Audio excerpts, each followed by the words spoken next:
વિદ્યાર્થી મિત્રો બધા લાઈવ થઈ ગયા છે અને આજથી આપણે સાયન્સનું ચેપ્ટર 1 પાક ઉત્પાદન અને વ્યવસ્થાપન ચાલુ કરીશું। જો વિજ્ઞાનમાં ચોપડી અને ગાઈડ બંને રાખવાની જોડે, પહેલા ચોપડીમાંથી વાંચીશું, સમજાઈશું, પછી સવાલ જવાબ લખીશું, સમજાઈશું, તમારે જાતે લખવાના આવશે એ પણ કહીશું। એટલે મિત્રો ચોપડી ગાઈડ બંને રાખવાની જોડે, અને બનશે તો લાઈવ અને રેકોર્ડેડ બંને આવશે। લેક્ચરનો સમય અનુકૂળ નહીં હોય તો રેકોર્ડેડ લેક્ચર આવશે વિજ્ઞાનમાં। ચલો ચેપ્ટર 1 પાક ઉત્પાદન અને વ્યવસ્થાપન। પહેલી અને બુઝો ઉનાળામાં તેમના કાકાના ઘેર ગયા। પાઠનું નામ છે પાક ઉત્પાદન અને વ્યવસ્થાપન। એટલે પાકને ઉત્પન્ન કરવાનું છે, એટલે કે ખેતી કરવાની છે, અને ખેતી કર્યા પછી જે પાક મળે છે એનું યોગ્ય વ્યવસ્થાપન કરવાનું છે, એટલે કે એને લણણી કરીને એનો સંગ્રહ કરીને બજાર સુધી એને લઈ જવાનું આ પાઠમાં ભણવાનું છે। પહેલી અને બુઝો ઉનાળામાં તેમના કાકાના ઘેર ગયા। તેમના કાકા એક ખેડૂત છે। એક દિવસ તેઓએ ખેતરમાં કેટલાક ઓજારો જોયા, જેમ કે ખુરપી, દાંતરડું, પાવડો, હળ વગેરે। ચોપડીમાંથી વાંચું છું, ચોપડીનું પાના નંબર પહેલો પાઠ જ છે, એટલે ધ્યાન અંદર પાઠ શરૂ થાય છે, પહેલું પેજ જ છે। પહેલી અને બુઝો ઉનાળામાં તેમના કાકાના ઘેર ગયા। તેમના કાકા એક ખેડૂત છે। એક દિવસ તેઓએ ખેતરમાં કેટલાક ઓજારો જોયા, જેમ કે ખુરપી, દાંતરડું, પાવડો, હળ વગેરે। હું જાણવા માંગુ છું કે આપણે આ ઓજારોનો ઉપયોગ ક્યાં અને કેવી રીતે કરીએ।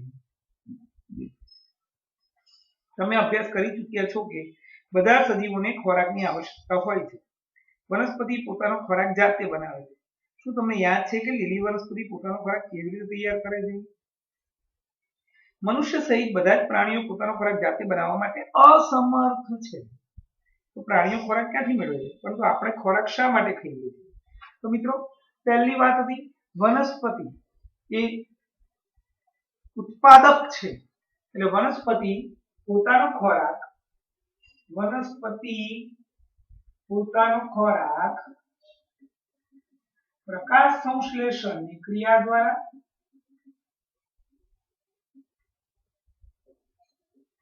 જાતે તૈયાર કરે છે।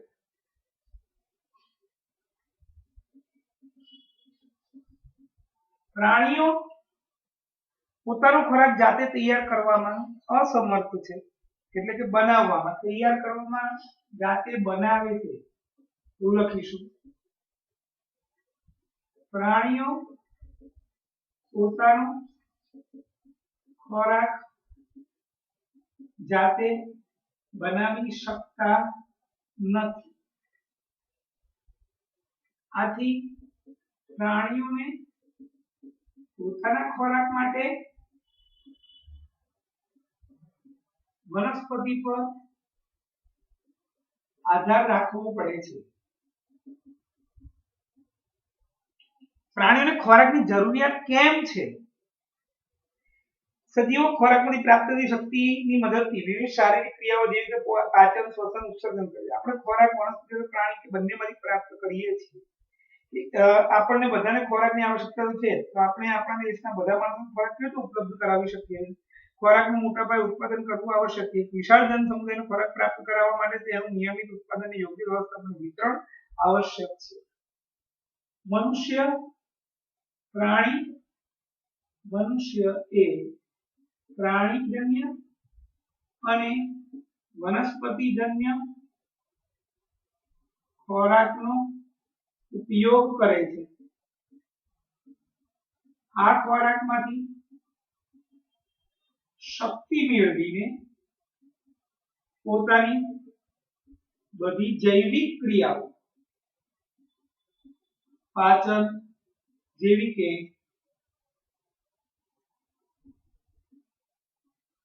પાચન, શ્વસન, ઉત્સર્જન વગેરે કરે છે। મનુષ્યને પોતાનું જીવન ટકાવવા માટે તથા બુદ્ધિ વિકાસ માટે પણ આ શક્તિની જરૂરિયાત છે। આ દેશમાં બધી જ વસ્તીને ખોરાક પહોંચાડવા માટે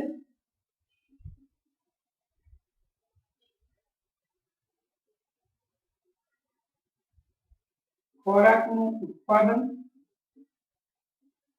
અને યોગ્ય વ્યવસ્થાપન કરવું ખૂબ જ જરૂરી છે. ચલો, ખેત પદ્ધતિઓ. લગભગ 10,000 ઈસવીસન પૂર્વે મનુષ્ય ભટકતું જીવન ગુજારતો હતો.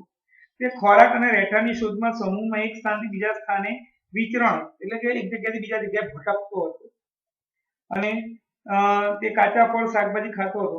તેઓએ ખોરાક માટે પ્રાણીઓનો શિકાર કરવાનું શરૂ કર્યું. ત્યારબાદ ખેતી કરી ડાંગર, ઘઉં, અન્ય ખાદ્ય પાકોનું ઉત્પાદન કરી શક્યું. આ પ્રકારે ખેતીની શરૂઆત થઈ. ખેતીની શરૂઆત કેવી રીતે થઈ?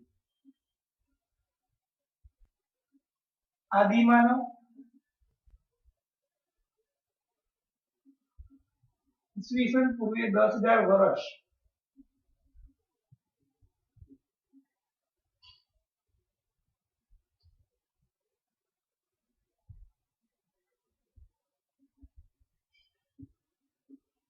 આદિમાનવ ભટકતું જીવન ગુજારતો હતો.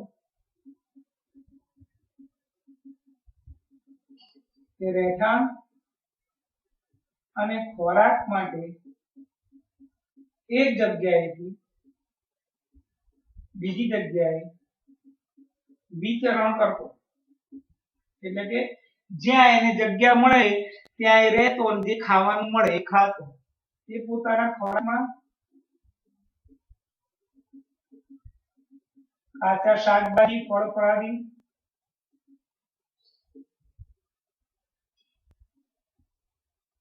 ખાતો. ત્યારબાદ પ્રાણીઓનો શિકાર કરી ખોરાક તરીકે ઉપયોગ કરતો. ત્યારબાદ ખેતીની શરૂઆત કરી. ઘઉં, ડાંગર વગેરે ધાન્યને ઉગાડી તેનો ખોરાક તરીકે ઉપયોગ કરતો.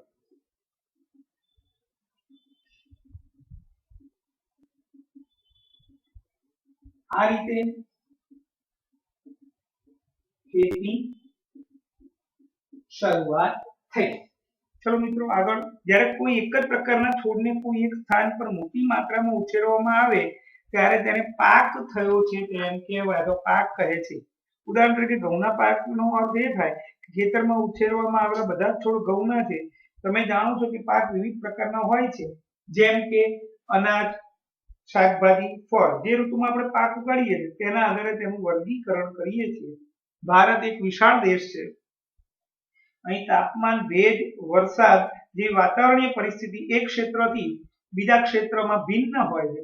આથી દેશના વિવિધ ભાગો ઉપર વિવિધ પ્રકારના પાક ઉછેરવામાં. દરેક જગ્યાએ બધા પાક થાય એવું જરૂર નથી. બધા પાક એક જ જગ્યાએ એક જ પાક થાય કે એક જગ્યાએ અનેક પાક થાય એવું જરૂર નથી. દરેક પાકનો આધાર એ જમીન અને વાતાવરણ ઉપર રહેલો હોય છે. દરેક ક્ષેત્રની જમીન અને વાતાવરણ અલગ અલગ પ્રકારનું હોય છે. જે પાકને જે પ્રમાણેની જમીન અને વાતાવરણની જરૂરિયાત હોય તે પ્રમાણે તે ક્ષેત્રમાં પાક ઉગાડવામાં આવે છે. આ વિવિધતા ઉપરાંત મોટાભાગે પાકને બે વર્ગમાં વહેંચી શકાય છે, જે આ પ્રમાણે છે. એક છે ખરીફ પાક, ખરીફ ક્રોપ્સ.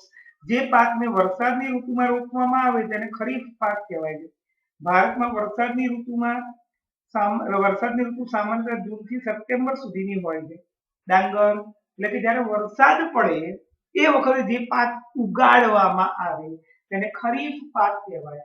જૂનથી સપ્ટેમ્બરમાં વરસાદ ઘણો પડતો હોય એને કારણે એમાં એવા પાક ઉગાડવામાં આવે કે જેમાં પાકને વધારે પાણીની જરૂરિયાત હોય, એટલે આવા પાકોને ખરીફ પાક કહેવાય. ડાંગર, મકાઈ, સોયાબીન, મગફળી, કપાસ વગેરે ખરીફ પાક છે. રવિ પાક.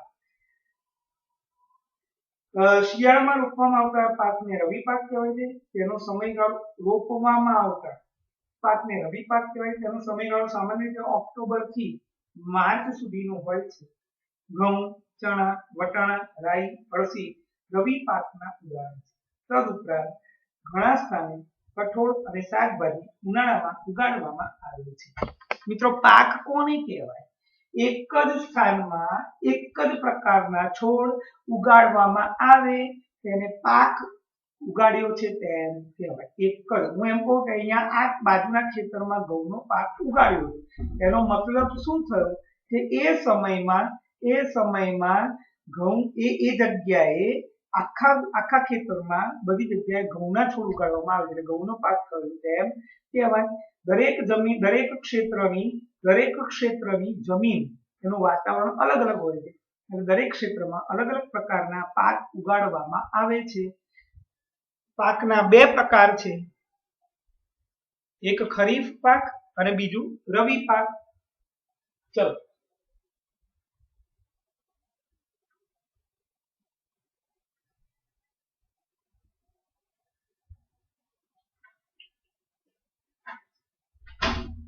પાક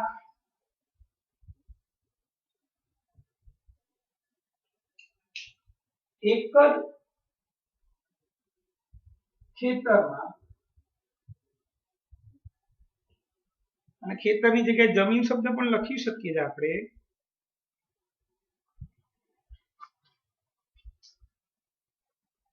એક જ પ્રકારના છોડ કોઈ એક જ સ્થાનમાં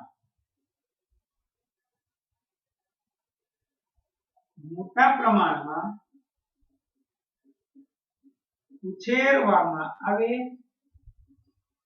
તેને પાક લીધો છે તેમ કહેવાય, તો તેને પાક કહેવાય છે.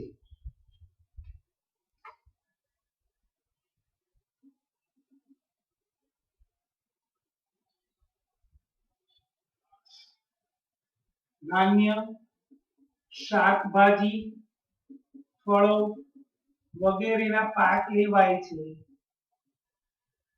ભારત જેવા વિશાળ દેશમાં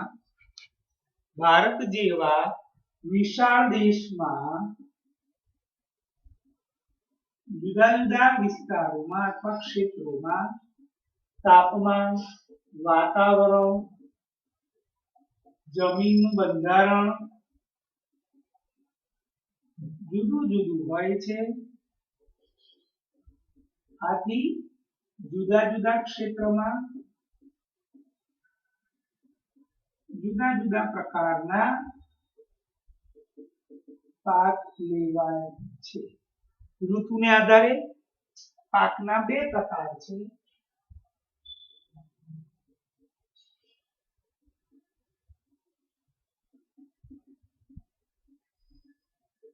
પહેલું ખરીફ પાક.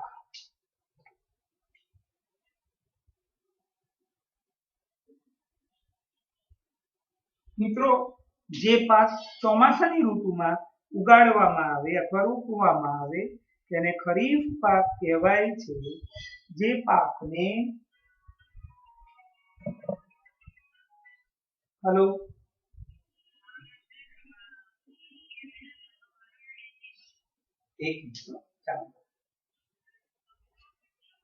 કયો કેમેરો સરખો કરું છું? હા ચાલો. એટલે બંને કરું છું, જે ના ભણી શકે એ વિડિયો જોજો. હેલો.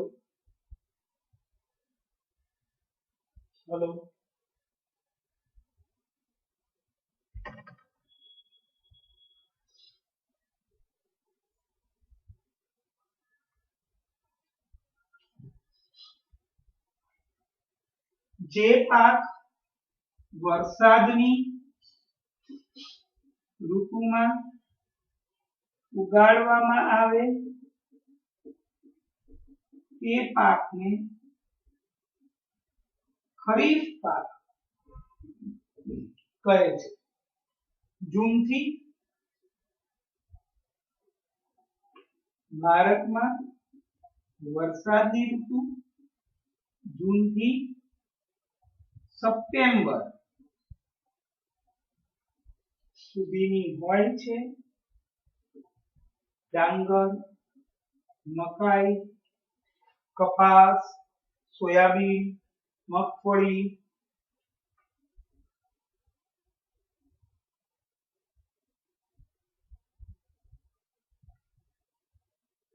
ખરીફ પાકો છે.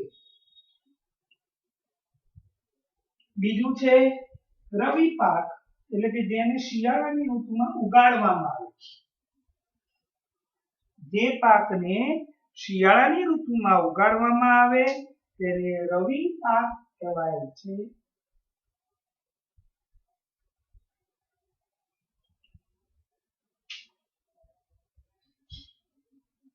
જે પાક શિયાળાની ઋતુમાં ઉગાડાય છે તેને રવિ પાક કહે છે. મિત્રો, ઓક્ટોબર થી માર્ચ સુધીનો સામાન્ય રીતે ઓક્ટોબર થી માર્ચ સુધીના સમયગાળામાં રવિ પાક ઉગાડાય છે. ઉદાહરણ તરીકે ઘઉં, ચણા, વટાણા, રાઈ, અળસી. ઘઉં, ચણા, વટાણા, રાઈ, અળસી રવિ પાકના ઉદાહરણ છે. અને ત્રીજું એ લોકોએ તથા કરીને લખ્યું છે ઉનાળામાં લેવાતા પાક, કઠોળ અને શાકભાજી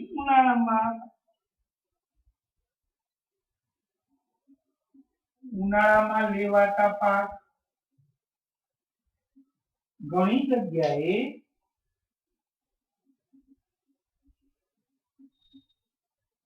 કઠોળ, શાકભાજી વગેરે ઉનાળામાં ઉગાડાય છે. મિત્રો, આ પાકના પ્રકાર થઈ ગયા. હવે આપણે પાકના ઉત્પાદનની મૂળભૂત પદ્ધતિઓ જોઈશું. આપણે ખેડૂત બની જઈશું. હવે આપણે ખેડૂત બનીને ખેતી કરવાની છે. તો ખેતી કરવા માટે આપણે અત્યારે એને કઈ મૂળભૂત જરૂરિયાત છે, કઈ પદ્ધતિઓ વાપરવાની છે, કયા સાધનો વાપરવાના છે, કઈ રીતે ખેતી કરવાની છે એની માહિતી મેળવીશું. પાક ઉત્પાદનની મૂળભૂત પદ્ધતિઓ. ડાંગરને શિયાળામાં શા માટે ઉછેરવામાં નથી આવતી? ડાંગરને વધારે માત્રામાં પાણી જોઈતું હોવાથી તેને માત્ર ચોમાસામાં જ ઉછેરવામાં આવે છે. આ ક્વેશ્ચન પૂછાય. નોન, અહીંયા લખી નાખું નોન. ડાંગરને વધુ પાણીની જરૂરિયાત હોવાથી ચોમાસામાં ઉગાડાય છે. ચલો, પાકને ઉછેરવા માટે ખેડૂતને અનેક પ્રવૃત્તિ સમયાંતરે કરવી પડે. એટલે દરેક સમય ચોક્કસ પ્રવૃત્તિઓ કરવી પડે પાક ઉગાડવા માટે. જેનો ઉપયોગ માળી અથવા આ પ્રવૃત્તિ એવા પ્રકારની છે કે જેનો ઉપયોગ માળી અથવા સુશોભનીય વનસ્પતિ તમારા ઘર આંગણે ઉછેરવા માટે કરો. આ પ્રવૃત્તિ અથવા કાર્યને ખેત પદ્ધતિઓ કહેવામાં આવે છે. આ કાર્ય પદ્ધતિઓ નીચે મુજબ છે. પહેલું, ભૂમિ એટલે કે જમીનને તૈયાર કરવી. પછી રોપણી કરવી. પછી કુદરતી અને કૃત્રિમ ખાતર આપવું. સિંચાઈ કરવી. નીંદણથી રક્ષણ કરવું. પછી લણણી કરવી અને પછી સંગ્રહ કરવો. મિત્રો, 7 પદ્ધતિઓ છે જે આપણે આ પાઠમાં ભણવાની છે. રેડિંગ આપીએ છીએ અહીંયા ખેત પદ્ધતિઓ.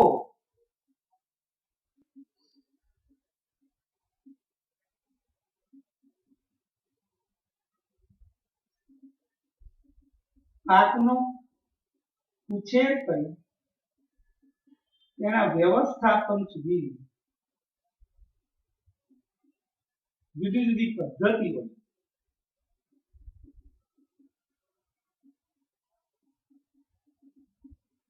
ખેત પદ્ધતિ કહેવાય છે. પાકનો ઉછેર કરી તેનું વ્યવસ્થાપન કરવા સુધીની પદ્ધતિઓને ખેત પદ્ધતિ કહેવાય છે. 7 પદ્ધતિ. પહેલા ભૂમિ તૈયાર કરવી, વાવણી કરવી અથવા રોપણી કરવી, કુદરતી અને કૃત્રિમ ખાતર આપવું, સિંચાઈ આપવું એટલે કે પાણી પૂરું પાડવું, એ પાકની જોડે નકામી વનસ્પતિ ઊભી કરવી એનાથી રક્ષણ કરવું, લણણી કરવી એટલે કે કાપવો પાકનું તૈયાર પાકનું અને પછી સંગ્રહ કરવો. આ 7 જુદી જુદી પદ્ધતિઓ છે મિત્રો. આજે આપણે પહેલી પદ્ધતિ ભણીએ છીએ, ભૂમિને તૈયાર કરવી. ભૂમિને તૈયાર કેવી રીતે, જમીન આખી તૈયાર કેવી રીતે થાય એ ભણીશું. અને એમાં આખો 3 માર્કનો જવાબ પૂછાય, જમીનને તૈયાર કરવાની પદ્ધતિ સમજાવો. અને એની અંદર રહેલા નાના 2-2 માર્કના પ્રશ્નો પૂછાય. એટલે હું હેડિંગ આપીશ, ભૂમિને તૈયાર કરવી 3 માર્ક, પણ એની અંદર હું પાછા પોઈન્ટ આપીને લખીશ કે ભાઈ આમાં આ પ્રશ્ન પૂછાય 2 માર્કમાં, આખો એ જવાબ, પછી એના પછીનો જવાબ, અને આખો પૂછાય બધું લખી નાખવાનું. અંદર હું કોઈ પૂછાય તો પ્રશ્ન હશે તો અંદર 2-2 માર્ક પૂછાય. મિત્રો જોઈ લો, હું ફોટો પાડી લઉં પછી આગળ જોઈએ. ભૂમિને તૈયાર કરવી.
પહેલો પોઈન્ટ, ભૂમિને ખેડાણ કરવું. પહેલા ચોપડીમાંથી વાંચીએ પછી જવાબ લખું છું. પાક ઉછેરતા પહેલા ભૂમિને તૈયાર કરવી તે પ્રથમ ચરણ છે. માટીને ઉલટાવવી અને પોચી બનાવવી તે ખેતીનું મહત્વપૂર્ણ કાર્ય છે. આથી મૂળ જમીનમાં ઊંડાઈ સુધી જઈ શકે છે. પોચી માટી શા માટે મૂળને શોષણ કરવામાં સહાય કરે છે? પોચી માટી માટીમાં રહેલા અળસિયા અને સૂક્ષ્મજીવની વૃદ્ધિ કરવામાં સહાય કરે છે. આ સજીવો ખેડૂતના મિત્રો છે, કારણ કે તે માટીને ઉપર નીચે કરીને પોચી કરે છે, તેમાં સડતા સેન્દ્રિય પદાર્થો ઉમેરે છે. પરંતુ શા માટે માટીને ઉપર નીચે અને પોચી કરવી આવશ્યક છે? અગાઉના ધોરણમાં અભ્યાસ કરી ચૂક્યા છો કે માટીમાં ખનિજ, પાણી, વાયુ તથા કેટલાક સજીવો જોવા મળે છે. તે તદુપરાંત મૃત વનસ્પતિ અને પ્રાણીઓ પણ જમીનમાં જોવા મળતા સજીવો દ્વારા વિઘટન પામે છે. આ રીતે મૃતદેહમાં જોવા મળતા કેટલાક પોષક તત્વો જમીનમાં ભળી જાય છે. આ પોષક તત્વો વનસ્પતિઓ દ્વારા શોષણ પામે છે, કારણ કે ઉપરની સપાટી પરના કેટલાક સેન્ટીમીટર સુધીની ભૂમિ વનસ્પતિની વૃદ્ધિમાં સહાય કરે છે. તેને ઉલટાવવાથી અને પોચી કરવાથી પોષક તત્વયુક્ત ભૂમિ ઉપરની તરફ આવી જાય છે અને વનસ્પતિ આ પોષક પદાર્થનો ઉપયોગ કરી શકે છે. એટલા માટે માટીને ઉપર નીચે અને પોચી કરવી પાક રોપવા માટે અત્યંત મહત્વપૂર્ણ છે. માટીને ઉપર નીચે અને પોચી કરવાની પ્રક્રિયાને ખેડાણ કહેવામાં આવે છે. આ પ્રક્રિયાને હળ ચલાવીને કરવામાં આવે છે. હળ લાકડાનું અથવા લોખંડનું બનેલું હોય છે. જો માટી અત્યંત સૂકી હોય તો ખેડની અગાઉ તેને પાણી આપવાની જરૂરિયાત પડી શકે છે. ખેડેલ ખેતરમાં માટીના મોટા મોટા ભાગ પણ હોઈ શકે, તેને ઢેફા કહેવાય છે. તેને એક પાટિયાની મદદથી તોડવા આવશ્યક હોય છે. વાવણી અને સિંચાઈ માટે ખેતરને સમતળ કરવું આવશ્યક છે. આ કાર્ય સમાર એટલે કે લેવલર દ્વારા કરવામાં આવે છે. કેટલીક વખત જમીનને ખેડતા પહેલા કુદરતી ખાતર પણ ઉમેરવામાં આવે છે, જેનાથી ભૂમિમાં કુદરતી ખાતરનું સંમિશ્રણ વ્યવસ્થિત થઈ શકે અને જમીનમાં બીજ રોપતા પહેલા જમીનને પાણી પણ આપવામાં આવે છે. મિત્રો, ભૂમિને તૈયાર કરવી. પહેલો પોઈન્ટ, પાક ઉગાડતા પહેલા ભૂમિને તૈયાર કરવી એ પ્રથમ ચરણ છે. બીજો પોઈન્ટ, ભૂમિને તૈયાર કરવા માટે જમીનની માટીને ઉપર નીચે અને પોચી કરવી પડે છે.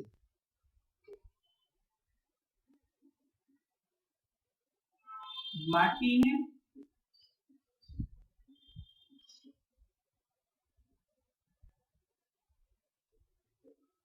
પોચી કરવી પડે છે. જમીનની માટીને ઉપર નીચે કરી ઓછી કરવાની પદ્ધતિને જમીનનું ખેડાણ કર્યું છે તેને કહેવાય.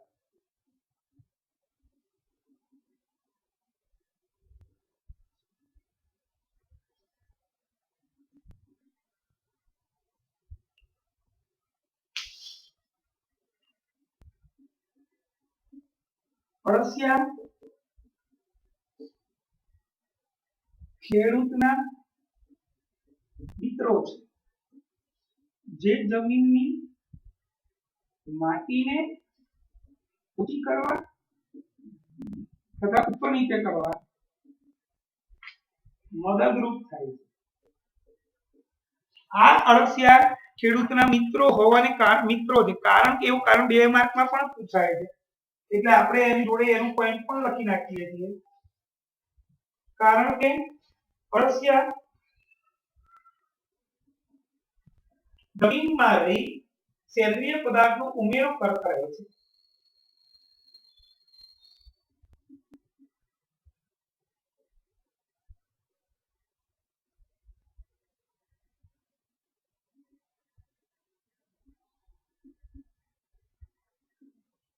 સેન્દ્રિય પદાર્થનો ઉમેરો કરે છે.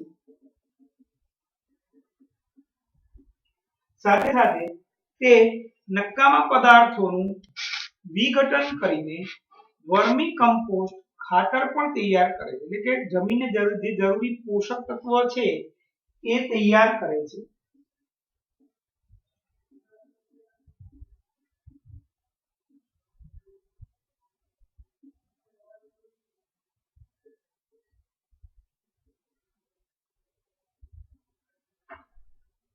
ખાતર તૈયાર કરે છે, જેને કારણે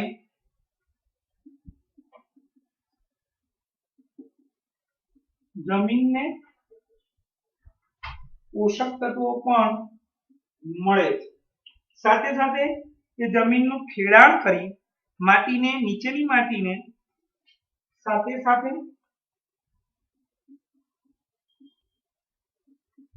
જમીન ખેડાણ કરી નીચેની પોષક તત્વ યુક્ત ઉપરના ભાગમાં લાવવાનું કાર્ય કરે છે.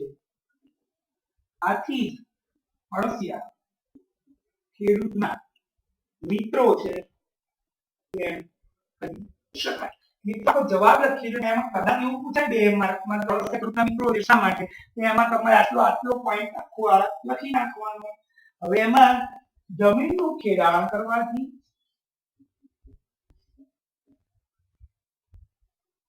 એટલે કે માટીને ઉપર કરી ઊંચી કરવાથી નીચે ફાયદા થાય. એટલે આ એવું છે, જમીનના ખેડાણથી ફાયદા થાય. બે માંથી બહાર એટલે પહેલું જમીનના ખેડાણ કરવાથી જમીન ઓછી બને, અને નીચેના પોષક તત્વો ઉપરના સ્તરના આવે. પરિણામે વનસ્પતિને જરૂરી પોષક તત્વો છે એ મૂળને જમીનમાં સુધી જવું ના પડે, જરૂરી પોષક તત્વો ઉપરના સ્તરમાંથી મળે. પરિણામે વનસ્પતિનો વિકાસ સરળતાથી થઈ શકે છે. અવરજવર પણ ત્યાંથી થઈ શકે છે. વનસ્પતિની જમીન ક્ષમતા પણ વધે છે. જમીન ઓછી હોવાથી વનસ્પતિના મૂળ સહેલાઈથી ઊંડે સુધી જઈ શકે. જમીનના નીચેના સ્તરમાં રહેલા પોષક તત્વો ઉપરના સ્તરમાં આવે છે. પરિણામે વનસ્પતિના મૂળ સહેલાઈથી આ પોષક તત્વો મેળવી શકે છે અને વનસ્પતિનો વૃદ્ધિ વિકાસ સારો થાય છે. જમીનમાં હવાની અવરજવર સરળતાથી થાય છે.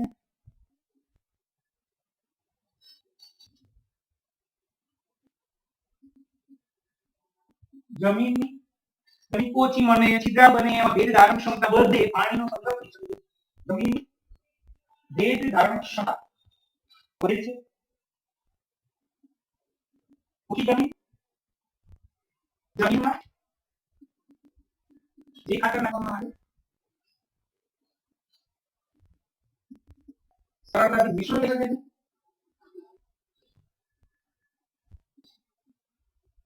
વાવણી માટે આપણે બી નાખીએ છીએ એ બી માટે અથવા નાના છોડ આપીએ એના માટે ઓછી જમીન ખૂબ લાભદાયી છે.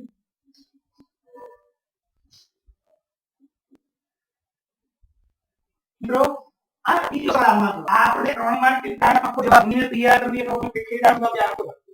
આ 2 માર્ક ને એટલું આકર્ષણ પણ કરી શકે રહસ્ય કેવો બેઠો છે.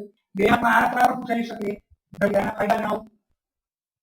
રાઈટ જવાબ હોય ને આખો જવાબ પૂછાય કે ભૂમિ તૈયાર કરવાના ભૂમિનું ખેડા ટૂંકમાં લખવું આખું આ બધું લખવું પડે. એટલે આગળ બાકી છે ભૂમિનું ખેડા કરવા હળ એવા સાધનનો ઉપયોગ થાય છે. ઘણી વખત એની જમીન પર મોટા માટીના ડેફા પણ હોય છે. હળ જેવા સાધનનો ઉપયોગ થાય છે. ખેતરમાં ખેતીની આવક જમીનમાં પાણી અને કુદરતી ખાતર પણ નાખવામાં આવે છે. ખેડેલ જમીનમાં જો મોટા માટીના ભાગ હોય એને ડેપા કહેવાય છે.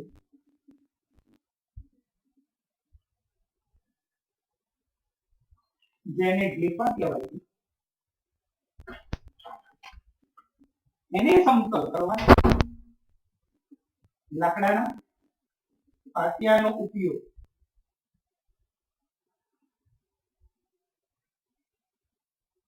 એને લેવલર અથવા સમાર કહેવાય.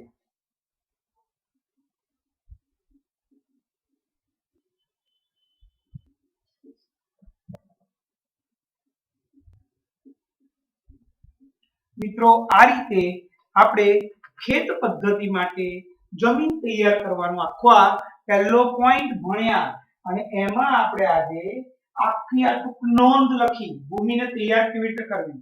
એમાં પહેલું ચરણ ભૂમિને તૈયાર કરવી, જમીનને ઉપર નીચે કરવી, એને જમીનનું ખેડાણ કયા અળસિયા કેમ ખેડૂતના મિત્રો છે, જમીનનું ખેડાણ કરવાથી કયા ફાયદા થાય છે અને પછી જમીનનું ખેડાણ કયા સાધનથી કરવામાં આવે છે, જમીનનું ખેડાણ કર્યા પછી ને પહેલા પાણી કે કુદરતી ખાતર આપવામાં આવે છે અને જો મોટા મોટા માટીના ડેફા હોય તો એને લેવલર એટલે કે સમાર વડે સમતળ કરવામાં આવે છે.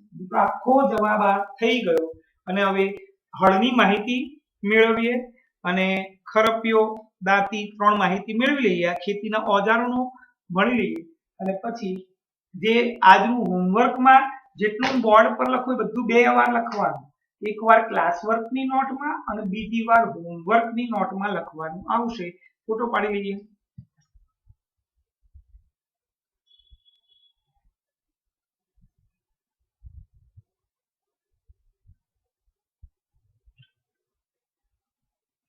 ચલો ખેતીના ઓજારો પહેલા વાંચી દઈએ. સારા ઉત્પાદન માટે બીજ રોપતા પહેલા માટીના અત્યંત નાના ટુકડા કરવા આવશ્યક છે. આ કાર્ય વિવિધ ઓજારોની મદદથી કરવામાં આવે છે. હળ, ખરપિયો અને કલ્ટિવેટર એટલે કે દાંતી આ કાર્ય માટે ઉપયોગમાં લેવાતા મુખ્ય ઓજારો છે. એટલે કે જમીન તૈયાર કરવા માટે 3 સાધનોનો ઉપયોગ થાય છે. હળ, બીજું ખરપિયો અને ત્રીજું દાંતી. હળ પ્રાચીન સમયથી જ હળનો ઉપયોગ જમીનની ખેડ કરવા, ખાતર ભેળવવા માટે, નીંદણનો નિકાલ માટે, માટીને ખોદકામ કરવા માટે કરવામાં આવતો. આ ઓજાર લાકડાનું બનેલું હોય જેમાં બળદની જોડ અથવા અન્ય પ્રાણીઓ ઘોડા કે ઊંટ વગેરેની સહાયથી ખેંચવામાં આવે. તેમાં લોખંડની મજબૂત આકાર ત્રિકોણ પટ્ટી આપેલી હોય તેને ફાલ કહેવામાં આવે છે. હળનો મુખ્ય ભાગ લાંબા લાકડાનો બનેલો જેને હળશાફ્ટ કહેવામાં આવે છે. પછી તેનો બીજો છેડો મોટી ધરી જેવા ભાગ જોત એટલે કે બીમ સાથે જોડાયેલો છે જેને બળદની ગરદન પર રાખવામાં આવે છે. એક જોડ બળદ અથવા તથા એક માણસ તેને સરળતાથી ચલાવી શકે છે. આજકાલ લોખંડના હળ ઝડપથી લાકડાના હળની જગ્યા લઈ રહ્યા છે. મિત્રો આ આકૃતિ જોઈ લઈએ, સમજાવી દો. દોરાય એવું નથી. આ હળ છે, એમાં આ જે નીચેનો ભાગ છે આ એ હળ શાફ્ટ છે જે લાકડાનું છે, પછી આ જે છે અહીંયા નીચે દેખાય છે મિત્રો, આ નીચે એ ફાલ છે, ફાલ, આ હળસાફ છે, અને આ બીમ છે, જોત, જેને બળદના ઉપર લગાડવામાં આવે છે. આ નીચે જે ફાલ છે એમ લોખંડની હોય, એનાથી જમીન ખેડાય, આ એને ટેકો પૂરો પાડે હળસાફ્ટ, અને આ એ જે લાંબી બીમ છે, બીમ જેમ આપણું મકાન બનાવવાનું હોય ત્યારે ઉપર બીમ હોય બધે, તો જ આ મકાન ટકી શકે. એવી રીતે હળસાફ્ટ ને ફાલને ટકવા માટે આ બીમ છે, જે બળદ, ઘોડા કે ઊંટ જેવા પ્રાણીઓના માથા કે ગરદન પર રાખવામાં આવે છે, અને પછી એનું બળદને આગળ હંકારવામાં આવે માણસ કે ખેડૂત દ્વારા, એટલે આ બળદ આગળ જાય એટલે નીચે આ ફાલ દ્વારા જમીન ખેડાય છે. આ રીતે મિત્રો આ હળની વાત થઈ. ખરપિયો આપણે લખતા જઈએ જોડે, ખેતીના ઓજારો.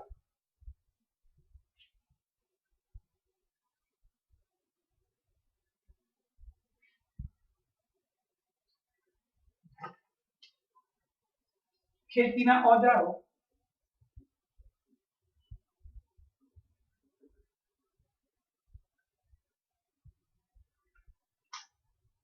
જમીનને તૈયાર કરવા માટે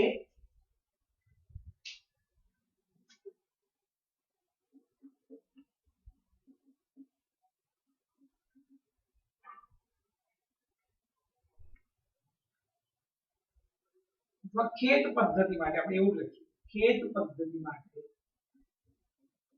મુખ્ય 3 ખેત ઓજારનો ઉપયોગ થાય છે. પહેલું હળ, એની રચના લોખંડ અથવા લાકડા, લોખંડનું બનેલું છે, તેમાં લોખંડની મજબૂત આકાર ત્રિકોણાકાર પટ્ટી છે, તેને ફાલ કહેવાય છે.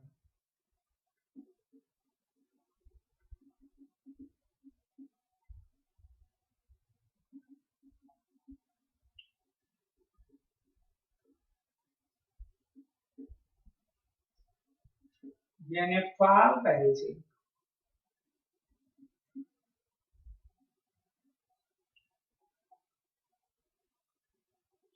આ ફાલ એ હળસાફ્ટ એટલે કે હળના મુખ્ય ભાગ લાંબા લાકડાનું બનેલો હોય છે.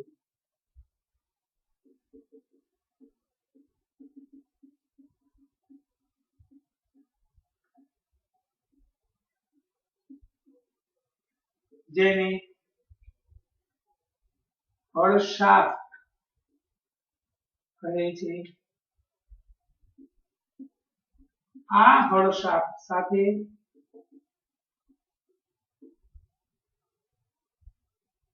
નીચેના છેડે ફાલ જોડેલ છે. હળસાફ્ટનો ઉપરનો ભાગ એ જોત એટલે કે બીમ, હળસાફ્ટ ના એક છેડે હેન્ડલ અને બીજો છેડે બીમ જોત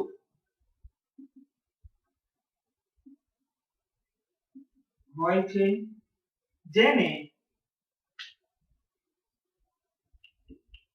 બળદની ગરદન પર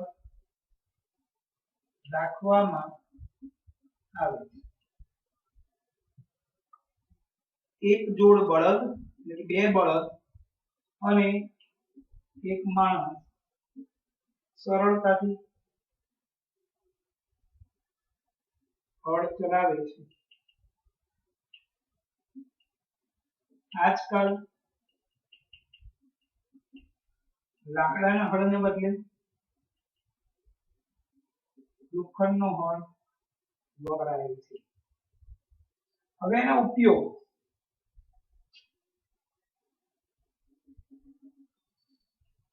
ઉપયોગો ભણીએ. હળના ઉપયોગો.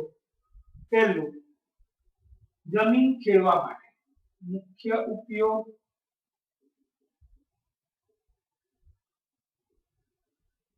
બીજો ઉપયોગ, જમીનમાં ખાતર નાખ્યા બાદ હળ ચલાવવાથી જમીનમાં ખાતરનું સંમિશ્રણ વ્યવસ્થિત રીતે થઈ જાય. જમીનમાં ખાતર નાખ્યા બાદ જમીનમાં ખાતરનું સંમિશ્રણ વ્યવસ્થિત થઈ જાય છે. ત્રીજો ઉપયોગ, જમીનમાં હળ ફેરવવાથી જમીનમાં ઉગેલું નીંદણ એટલે કે નકામી વનસ્પતિ દૂર થઈ જાય છે. ચોથું,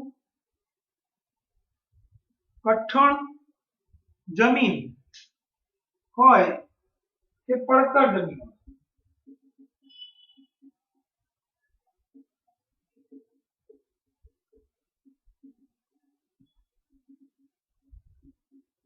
માટીના ઢેફા ભાગી જાય છે અને જમીન સરખી બને છે.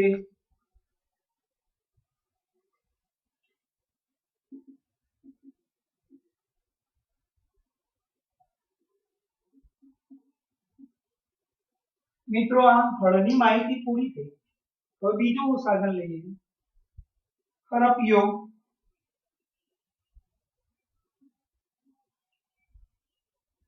આ એક સરળ ઓજાર છે જે નીંદણને દૂર કરવા, જમીનને પોચી કરવા માટે વપરાય છે. તેમાં લોખંડ કે લાકડાનો લાંબો દંડો આવેલો હોય છે. એક મજબૂત પોળી લોખંડની વળેલી તકતી તેના એક છેડે જોડાયેલી હોય જે બ્લેડિંગ આપણું કામ કરે છે. તેનો બીજો છેડો પ્રાણી દ્વારા ખેંચવામાં આવે છે. મિત્રો આ જે સાધન છે એ ખરપિયો, આ લાંબો દંડો ધરી અહીંયાથી ખેંચવાનું હોય, અહીંયા જે ભાગ છે એ ભાગ એ બ્લેડ જેવો હોય, એને કારણે જે નકામી નીંદણ વાળી વનસ્પતિ હોય એને આપણે ખેંચીને કાપી શકીએ છીએ. ચલો, ખરપિયો સરળ ઓજાર છે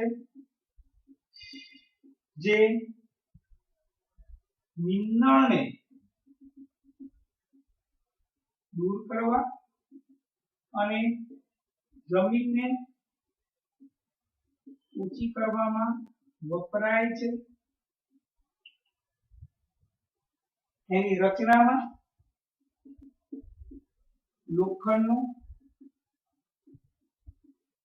લાંબો દંડો છે જેના એક છેડે ધારદાર બ્લેડ જેવી રચના હોય છે જેના દ્વારા નીંદણ દૂર થઈ શકે છે. જે મજબૂત પહોળી લોખંડની વળેલી તકતી જેવી હોય છે.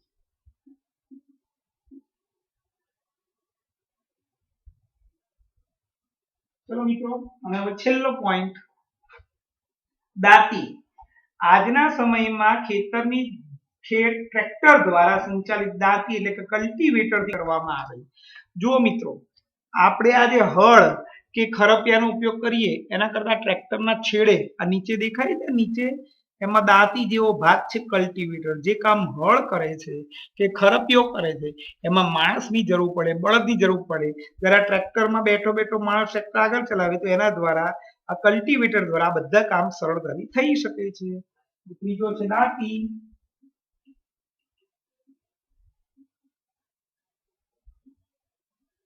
કલ્ટિવેટર ટ્રેક્ટર દ્વારા સંચાલિત કલ્ટિવેટર વડે કરવામાં આવે છે.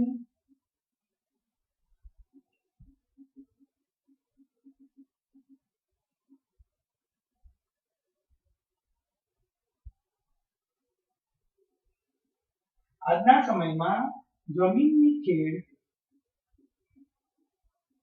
ટ્રેક્ટર દ્વારા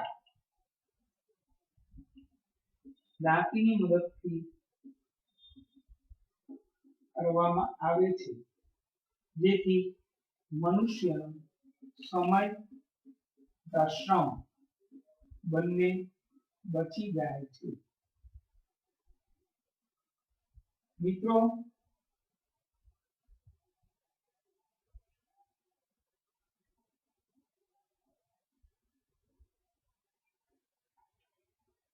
મિત્રો હોમવર્ક 2 વાર, એક વાર ક્લાસ વર્કમાં, એક વાર હોમવર્ક બુકમાં.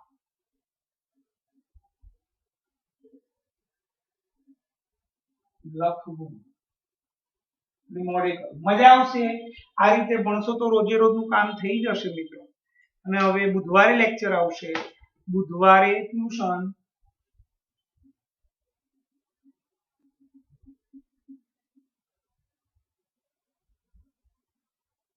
બે વાર લખવું, એક વાર ક્લાસ વર્ક, એક વાર હોમવર્ક. 4 એ 4 બોર્ડ, 4 એ 4 બોર્ડ, પહેલું બીજું ત્રીજું ચોથું, 4 બોર્ડ થયા. બધા જવાબો મેં લખ્યા છે. વાંચવાના વ્યવસ્થિત, એક વાર જોઈ લખો, એક વાર મોઢે. આવજો.